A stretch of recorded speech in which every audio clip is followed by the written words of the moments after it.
Hi everyone, ఈరోజు ఈ వీడియోలో మీరు ఈపీఎఫ్ఓకి బ్యాంక్ అకౌంట్ లేదా పాన్ని ఎలా యాడ్ చేయాలి, ఒకవేళ ఆల్రెడీ ఉన్నట్లయితే ఎలా చేంజ్ చేయాలి అనే దాని గురించి మీకు ఈ వీడియోలో ఎక్స్ప్లెయిన్ చేస్తాను. అందుకోసం మీరు ఏ ఆఫీసుల చుట్టూ తిరగక్కర్లేదు, ఎక్కడికి వెళ్ళక్కర్లేదు, మీరే మీ ఇంట్లోనే సింపుల్గా చేసుకోవచ్చు. అది కూడా మీ ల్యాప్టాప్ ఆర్ మొబైల్లో రెండిట్లో ఏదైనా సరే వాటిలో మీరు ఈజీగా చేసుకోవచ్చు. అది ఎలా చేయాలనేది ఇప్పుడు ఈ వీడియోలో మీకు క్లియర్గా ఎక్స్ప్లెయిన్ చేస్తాను. వీడియోలోకి వెళ్ళే ముందు ఇంకా మన ఛానల్ని ఎవరైనా సబ్స్క్రైబ్ చేసుకోకుండా చూసినట్లయితే వెంటనే సబ్స్క్రైబ్ చేసుకోండి. అంతేకాకుండా పక్కన బెల్ ఐకాన్ ప్రెస్ చేసినట్లయితే నేను వీడియోని అప్లోడ్ చేయకుండా మీరు వీడియోని మిస్ అవ్వకుండా నోటిఫికేషన్ రూపంలో చూసేయచ్చు. అందుకోసం మీరు ఏం చేస్తారంటే ఫస్ట్ మీరు గూగుల్ క్రోమ్ బ్రౌజర్ ఓపెన్ చేసుకోండి. మొబైల్ ల్యాప్టాప్ ఎందులోనే సరే ఓపెన్ చేసి UAN లాగిన్ అని చెప్పి టైప్ చేయండి. ఆ తర్వాత సెర్చ్ ప్రెస్ చేయండి. సెర్చ్ ప్రెస్ చేసినట్లయితే మీకు ఈ రకంగా వచ్చింది. ఇక్కడ పైన కనిపిస్తున్న నెంబర్ ఓపెన్ కదా, సెలెక్ట్ చేయండి. ఇక్కడ చూడండి, మీకు UAN నెంబర్, పాస్వర్డ్ అని చెప్పి రెండు వచ్చినాయి. ఆ రెండిట్లో మీ UAN నెంబర్ ఎంటర్ చేసి పాస్వర్డ్ ఎంటర్ చేసి సైన్ ఇన్ ప్రెస్ చేయాలి. నేను ఇప్పుడైతే డీటెయిల్స్ ఎంటర్ చేసి సైన్ ఇన్ ప్రెస్ చేస్తాను. లాగిన్ అయిన తర్వాత హోమ్ పేజ్ అనేది ఈ రకంగా వచ్చింది. చూడండి, కనిపిస్తుంది కదా dashboard, home, view, manage account, online services, PMVR అని చెప్తుంది. ఇలాగ చూడండి, కింద ఆప్షన్స్ కూడా ఉన్నాయి, పాస్బుక్ కానీ, ట్రాక్ లింక్ కానీ, ఇంక ఇక్కడ మెంబర్ ప్రొఫైల్ ఉంది. ఈ మెంబర్ యొక్క ప్రొఫైల్ కానీ ప్రొఫైల్ ఇన్ఫర్మేషన్ చూడాలని ఇక్కడ చూడొచ్చు. సో ఇప్పుడు ఇక్కడ మేనేజ్ అని ఉంది కదా, మేనేజ్ సెలెక్ట్ చేయండి. KYC ఉంది కదా, KYC సెలెక్ట్ చేయండి. సో అంటే మనం బ్యాంక్ కానీ పాన్ కానీ చేయాలంటే అప్డేట్ అయినా చేంజ్ చేయాలన్నా సరే ఇలా ఈ పేజ్లోకి రావాలి. మన మొబైల్ లింక్ అయిన నెంబర్కి, ఆధార్ లింక్ అయిన మొబైల్ నెంబర్కి OTP అనేది రావడం జరుగుతుంది ఏ వర్క్ చేసినా.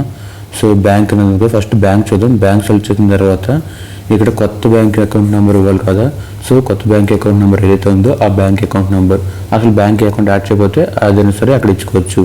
చేంజ్ చేయాలన్నా కొత్తది ఇవ్వాలన్నా సరే అక్కడ ఇచ్చుకోవాలన్నమాట. బ్యాంక్ అకౌంట్ నెంబర్ అనేది ఫస్ట్ బ్యాంక్ అకౌంట్ నెంబర్లో టైప్ చేసుకోండి. టైప్ చేసిన తర్వాత కింద కన్ఫర్మ్ బ్యాంక్ అకౌంట్ నెంబర్ అంటుంది కదా, అక్కడ సేమ్ బ్యాంక్ అకౌంట్ నెంబర్ని పైన ఏదైతే ఇచ్చామో అదే బ్యాంక్ అకౌంట్ నెంబర్ని ఇక్కడ కన్ఫర్మ్ చేయాలన్నమాట. ఆ తర్వాత ఇక్కడ IFSC కోడ్ ఉంది కదా, IFSC కోడ్ ఎంటర్ చేసి వెరిఫై IFSC అని చెప్పి టైప్ చేయండి. వెరిఫై IFSC టైప్ చేస్తే మీకు బ్యాంక్ అనేది కన్ఫర్మేషన్ అవుతుంది అనమాట. అది ఏ బ్రాంచ్ ఏంటి అనేది వచ్చింది. సో ఇప్పుడు నేను వెరిఫై KYC అనేది ప్రెస్ చేస్తాను. చూడండి, ప్రెస్ చేసిన తర్వాత ఇలా వచ్చింది, వెరిఫైడ్ IFSC వెరిఫైడ్ అని చెప్పి వచ్చిన తర్వాత ఓకే ప్రెస్ చేయండి. ఓకే ప్రెస్ చేసిన తర్వాత చూడండి, కింద బ్యాంక్ నేము ప్లస్ బ్రాంచ్ నేము రెండు వచ్చినాయి అనమాట. అది వెరిఫై ఖచ్చితంగా చేసుకోవాలి. వెరిఫై చేసిన తర్వాత కన్ఫర్మేషన్ వచ్చింది. సో నెక్స్ట్ వచ్చిన తర్వాత అక్కడ బాక్స్ ఒకటి ఉంది కదా, చిన్న బాక్స్, ఆ బాక్స్ని టిక్ మార్క్ చేయండి. టిక్ మార్క్ చేసిన తర్వాత సేవ్ అనేది కింద ప్రెస్ చేయండి. కనిపిస్తుంది ఇక్కడ సేవ్ అనేది, అది ప్రెస్ చేయండి. సేవ్ ప్రెస్ చేసిన తర్వాత మీకు ఈ రకంగా పేజ్ అనేది రావడం జరుగుతుంది. సో ఇక్కడ చూడండి, ఇక్కడ మీ name as per bank account ఎలా ఉందో అలా ఉన్నది వచ్చింది. తర్వాత బ్యాంక్ అకౌంట్ నెంబర్, ఇవన్నీ డీటెయిల్స్ అన్నీ వచ్చింది, బ్యాంక్ సంబంధించిన డీటెయిల్స్ అన్నీ వచ్చినాయి. మీ OTP అనేది ఆధార్ లింక్ అయిన మొబైల్ నెంబర్కి OTP వెళ్తుంది. ఆ వచ్చిన OTPని ఇక్కడ ఎంటర్ చేసి సబ్మిట్ ప్రెస్ చేయాలి. సో OTP ఎంటర్ చేశాను, సబ్మిట్ ప్రెస్ చేస్తున్నా. సబ్మిట్ ప్రెస్ చేసిన తర్వాత చూడండి, ఈ bank account number verification is under process, a notification has been send to your mobile number అని చెప్పి వచ్చింది కదా. నోటిఫికేషన్ నెంబర్ అనేది మన మొబైల్ నెంబర్కి అయితే వెళ్తుంది, లింక్ అయిన మొబైల్ నెంబర్కి. సో ఇక్కడ చూడండి, మనం ఏం చేసినా సరే కింద అనేది మనకి అప్డేట్ అయిపోద్ది. KYC పెండింగ్ ఫర్ అప్లోడ్ ఉంది కదా, అందులో వస్తాయి అన్నమాట. ఇక్కడ ఆల్రెడీ నేను అప్డేట్ చేసి ఉన్నాయి ఇవన్నీ. అవన్నీ ఏంటంటే మళ్ళీ నేను ఇప్పుడు మార్చుకోవాలనుకుంటున్నాను. సో అందుకోసం అది నేను బ్యాంక్ అకౌంట్ నెంబర్ మార్చాను. సో పాన్ కూడా కన్ఫర్మేషన్ చేసుకుందాం అంటే నేను అప్డేట్ చేద్దామని చూస్తున్నాను. So PAN name as per పాన్లో నేమ్ ఎలా ఉందో మనకి సేమ్ అదే నేమ్ ఇక్కడ ఎంటర్ చేయాలి. తర్వాత అక్కడ కనిపిస్తున్న పాన్ నెంబర్ ఉంది కదా, అక్కడ పాన్ నెంబర్ ఎంటర్ చేయాలన్నమాట. 10 డిజిట్ పాన్ ఉంటుంది కదా, అది ఎంటర్ చేయాలి.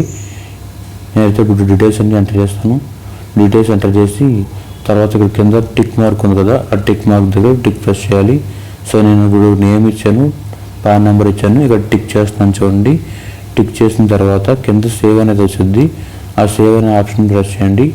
ఇక్కడ గ్రీన్ కలర్లో కనిపిస్తుంది కదా, అది సేవ్ ప్రెస్ చేయండి అనమాట. సేవ్ ప్రెస్ చేసినట్లయితే మీకు ఈ రకంగా వచ్చింది. సో ఇక్కడ చూడండి, దీనికి కూడా OTP వెళ్తుంది, name as per pan number, ఇంకా ఎంటర్ OTP అని కదా, మీ మొబైల్ నెంబర్కి వచ్చిన OTPని ఇక్కడ ఎంటర్ చేయాలి. ఎంటర్ చేసి సబ్మిట్ ప్రెస్ చేయాలి. నేను ఇప్పుడైతే డీటెయిల్స్ అన్ని ఎంటర్ చేస్తాను. OTP ఎంటర్ చేశాను, సబ్మిట్ ప్రెస్ చేస్తున్నా. సబ్మిట్. సో ఇట్స్ ప్రాసెసింగ్ అని చెప్పి వచ్చింది. అది కూడా ఏం చూడండి, KYC details saved and will be seeded only after digital approval by employer అని చెప్పి వచ్చింది కదా, అంటే మన సైడ్ నుంచి మనం చేసాం. నెక్స్ట్ ఏమవుతుందంటే కంపెనీలో మీరు ఏదైతే కంపెనీలో వర్క్ చేస్తారో ఆర్గనైజేషన్లో వాళ్ళు ఎంప్లాయర్ ఉంటారు కదా, మీ ఎంప్లాయర్ అని వాళ్ళు చెక్ చేసి దాన్ని అప్రూవల్ ఇస్తారు. అప్రూవల్ ఇస్తే మీకు అది నెక్స్ట్ అది తొందరగానే ప్రాసెస్ అయిపోద్ది. మొత్తం ఈ ప్రాసెస్ కంప్లీట్ అవడానికి ఒక 1 వీక్ వరకు పట్టొచ్చు, ఒక 7 వర్కింగ్ డేస్ అయితే పట్టొచ్చు. ఇది ఫ్రెండ్స్ ఫైనల్గా మన వీడియో. ఈ వీడియోలో మీకు ఈపీఎఫ్కి కేవైసీని ఎలా అప్డేట్ చేయాలి, బ్యాంక్ డీటెయిల్స్ ఎలా అప్డేట్ చేయాలి, లేదంటే ఎలా చేంజ్ చేయాలి అనే దాని గురించి మీకు ఈ వీడియోలో క్లియర్గా ఎక్స్ప్లెయిన్ చేస్తాను అనుకుంటున్నాను. ఈ వీడియో కనుక నచ్చినట్లయితే లైక్ చేయండి. ఈ వీడియో ఎలా అనిపించింది అనేది కింద కామెంట్ సెక్షన్లో కామెంట్ చేయండి. ఇంకా మన ఛానల్ ఏమైనా సబ్స్క్రైబ్ చేసుకోండి చూసినట్లయితే వెంటనే సబ్స్క్రైబ్ చేసుకోండి. Thanks for watching. I will come up with another video.